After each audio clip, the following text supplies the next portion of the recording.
Welcome to It's Not Just Menopause, the podcast that empowers you to navigate midlife with confidence through real talk, root cause insights, and no BS strategies that actually work. If you're dealing with fatigue, stubborn weight, brain fog, or just feeling off and overlooked, this show is for you. Discover what's really going on with your hormones and why it's not just about estrogen. Each episode breaks down what your doctor didn't explain, the internet got wrong, and what your body's been trying to tell you all along. From stress and metabolism to nervous system support and functional nutrition, we'll cover the tools that help you feel more like yourself, again, without restrictive diets, overwhelming plans, or hormone hype. I'm your host, Cindi, functional nutrition practitioner and certified menopause specialist. I'm here to guide you through the midlife noise so you can stop guessing, get the clarity you deserve, and finally take back control of your health. If you've ever felt dismissed, overwhelmed, or like your body just isn't responding the way it used to, you're in the right place. Let's rewrite the menopause story without the fluff. Hey everybody, welcome back to another episode of It's Not Just Menopause. I'm Cindi, functional nutrition practitioner and certified menopause specialist. Today's episode is going to be a little different. I'm not going to be talking about specific symptoms or telling you a strategy, but I'm here to have an honest conversation about something a lot of you are thinking about right now, weight loss medications. GLP-1s, peptides, Ozempic, Wegovy, Mounjaro, whatever you want to call it, right? But here's what I really want you to know. You're either considering it, you've already started it, or someone in your life has just lost like 30 pounds and you're wondering if you should try it too. And I think that's a completely valid conversation to have. But before you call your doctor or order something online, there are some things I want you to know. So not to scare you, not to talk you out of it, but because you deserve to make an informed decision, not a desperate one. Okay, so just so you know, considering weight loss medication is not failing, it's not cheating, it's not giving up. Okay, if you've been eating well, moving your body, doing all the things the internet told you to do, which you should talk to a coach like me, not the internet, and your body's still not responding, that's not a willpower problem, it's biology. So during menopause and perimenopause, your hormones shift. As we know, we lose them, right? Your insulin response changes, your metabolism changes, your cortisol patterns change. And sometimes even when you're doing everything right, your body needs extra support. And so that's not weakness, that's wisdom. We don't shame women for taking thyroid medicine. I've been on it for 30 years, almost 26 years. We don't shame women for using bioidentical hormones. I'm on it because I lost my hormones and now I want some back, right? And weight loss medication, when it's the right tool, used the right way, is no different. It's a tool. So if you're sitting there feeling guilty for even thinking about it, just let that go.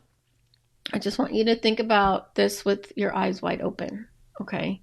So let's talk about what the medicines actually do, and I'll keep it simple. GLP-1 medications, and this includes the peptide version, works by mimicking a hormone your body already makes called GLP-1. Okay. That stands for glucagon-like peptide-1. You don't need to remember that, but here's what it does, okay?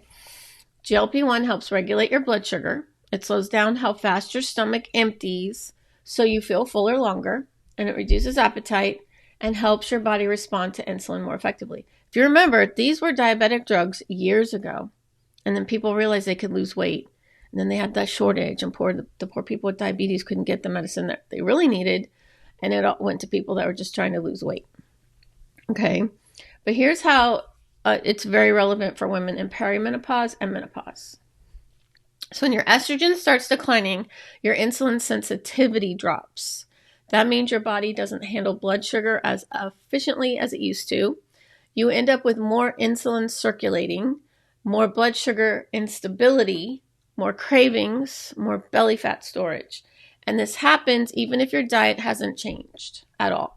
So for a lot of women in midlife, GLP-1 medications or peptides address something that's actually happening at the metabolic level, not just suppressing your appetite so you can eat less. I'm on them 6 weeks now, and I've had metabolic issues from gestational diabetes through my Hashimoto's and everything. So I really it's really helping me to fix my metabolic issues. Okay. But that's also an important distinction, because this isn't just about eating less food, right? It's about addressing insulin resistance and blood sugar regulation that have shifted because of your hormones. Okay, so here's the part that most prescribers, doctors, don't spend enough time on. I mean, you barely see them anyway for 10 minutes. Before we get back to today's episode, I've got a quick question for you. Feel like your body's in chaos, but your labs are normal? You're not crazy, you're not broken, and you're definitely not alone. If you've been told it's just menopause or to wait it out, it's time for real answers. Take my free quiz, What's Really Driving Your Menopause Symptoms. In under 2 minutes, you'll uncover your top hidden stressor and get my free guide, The Menopause Stress Fix, sent straight to your inbox. Head to cindystickle.com/quiz or click the link in the show notes. If you're doing everything right but still feel like a mess, this quiz is your next step. All right, let's get back to today's episode. And they know about medication, but they don't really know in depth about it. Okay. These medications can be incredibly effective, like they have with me, but not without risk, especially when they're dosing it way too aggressive or the weight loss happens way too fast. So let me talk about some of those. So muscle loss. This is probably the one I'm most concerned about for women in midlife. At higher doses, when weight comes off rapidly, most of that is you're losing muscle, you're not losing fat. Okay? Because muscle weighs more than fat. So when you're losing a lot of weight, it's the muscle. And here's why this matters for you. You're already losing muscle from hormonal changes. Okay, estrogen decline accelerates muscle loss. So if you're losing additional muscle on top of that from rapid weight loss at high doses, you're compounding a problem that's already happening. And muscle isn't just about looking toned. Okay, muscle is your metabolic engine. It's what keeps your metabolism running. Lose too much of it and your metabolism slows down even further, which means when you stop the medication, you're in a worse position than when you started. But there's microdosing, and I'll talk about that in a minute. Bone density, it's the same idea. Rapid weight loss, especially the high doses, can affect bone density. And women in menopause, perimenopause too, are already at increased risk of osteoporosis. So this really matters. Now, metabolic adaptation. If weight comes off too fast, your body adapts by slowing everything down. Your metabolism adjusts to the lower weight by burning fewer calories. And when you stop the medication, your body is now running on a slower engine with less muscle. See, muscle burns calories. So the more muscle you have, you're burning calories when you sleep. Okay. So that's why strength training is so important. So that's the recipe for regaining everything and then some. Like, you want to make sure you keep that muscle mass. And then nutritional deficiencies. So when your appetite drops significantly, you're eating less. And when you eat less, you're eating fewer nutrients. And for women in perimenopause and menopause, who already tend to be low in magnesium, vitamin D, B vitamins, and iron, eating less without paying attention to what you're eating can create real problems. And then gallstones. Rapid weight loss is a known risk factor for gallstone formation. This isn't unique to GLP-1s, but it's worth you knowing this.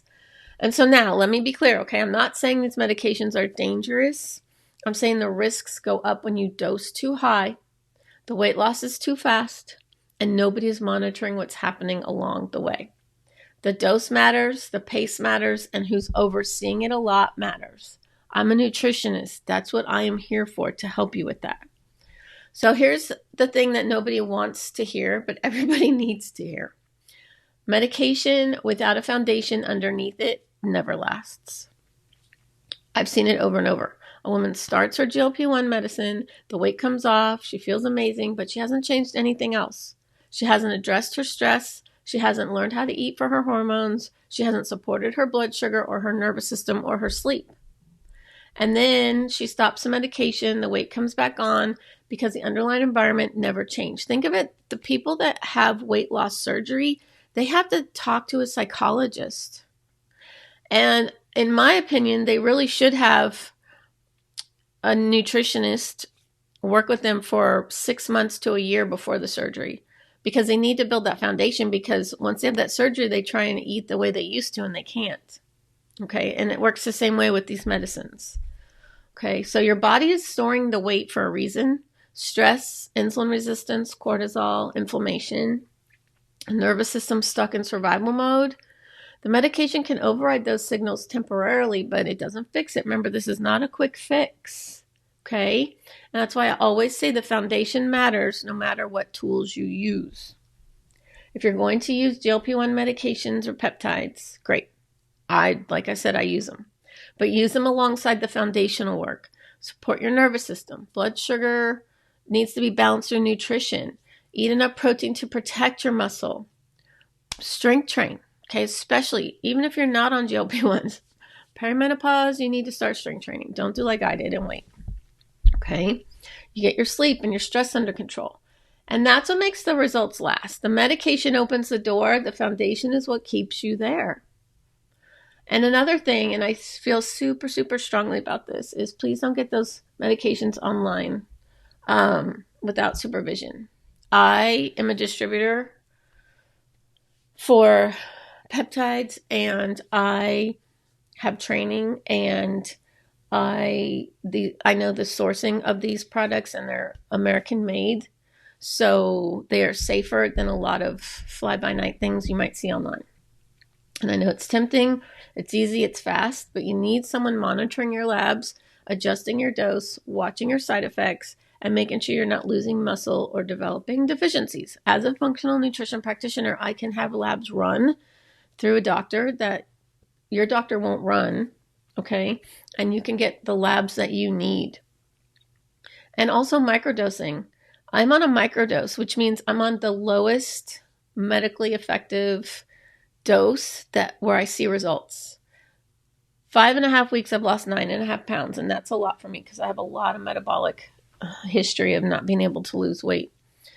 And so I stay at the same dose. I'm not going up higher, and I'm still strength training, and I'm still getting my protein in. So you want to make sure that you have someone that's knowledgeable about it, okay? And you want someone who understands menopause. Hello, I'm in menopause. I've studied menopause. I am certified in menopause. And I understand what your body is already going through hormonally. Okay. And someone who has a plan that goes beyond the prescription. That's me. I know how you should be, with all my nutrition background. So not every provider does that. I do. You're getting multiple providers in like one with me. So ask questions. Ask if you're talking to someone who's not me, ask what their plan is beyond the medication. Ask how they'll monitor your progress. Ask if they understand the unique needs of a woman in perimenopause and menopause, because most likely it's a guy. They don't know anything about it. Okay. And if the answer is just, here's your prescription, see you in 3 months, that's not enough. Call me, reach out to me, email me. Okay. Go through my website. Just reach out to me. Okay. So bottom line is weight loss medications and peptides are powerful tools for women in perimenopause and menopause, especially if you're dealing with insulin resistance, metabolic changes in a body that stopped responding, and you've tried everything, and that's me. I'm a nutritionist. I'm a macro coach. I know how to track my macros. I'm strength training. I'm working out. But with gestational diabetes 30 years ago, guess what? My insulin resistance has always been there, okay? And the menopause made it worse. But again, remember, it's not a magic fix. It's a tool. I'm on bioidentical hormones. I'm eating correctly. I am strength training. And then I added this GLP-1, and I'm finally seeing results. Okay. So if you're thinking about it, think about it. Okay. Don't shame yourself. Don't rush into it either. Okay. Get informed, find the right practitioner, reach out to me because I can help you a lot, and make sure you have the foundation underneath so that the results actually stick. Because you deserve results that last and not another cycle of losing and regaining, right? And so this is what I wanted to talk about today. If this episode was helpful, please share it with another woman who's been thinking about this too. Okay? And if you want to talk more about your body specifically, what it needs right now, I will put the link in for my menopause hormone clarity call. Or I do have a peptide call that we can talk about the different peptides that you might be interested in. So, but yes, please share this, and I will be in your headphones next week. Thank you for tuning into It's Not Just Menopause. I hope today's episode gave you real clarity about what's actually going on in your body and reminded you that it's not just your hormones and it's definitely not your fault. If you found value in this conversation, make sure to follow the show so you never miss an episode. You can also connect with me on Instagram at Cindi Stickle Nutrition, or head to cindystickle.com for more resources and personalized support on your menopause and midlife health journey. Until next time, keep questioning what you've been told and trust that your body is not broken. You just need the truth and the tools that actually work.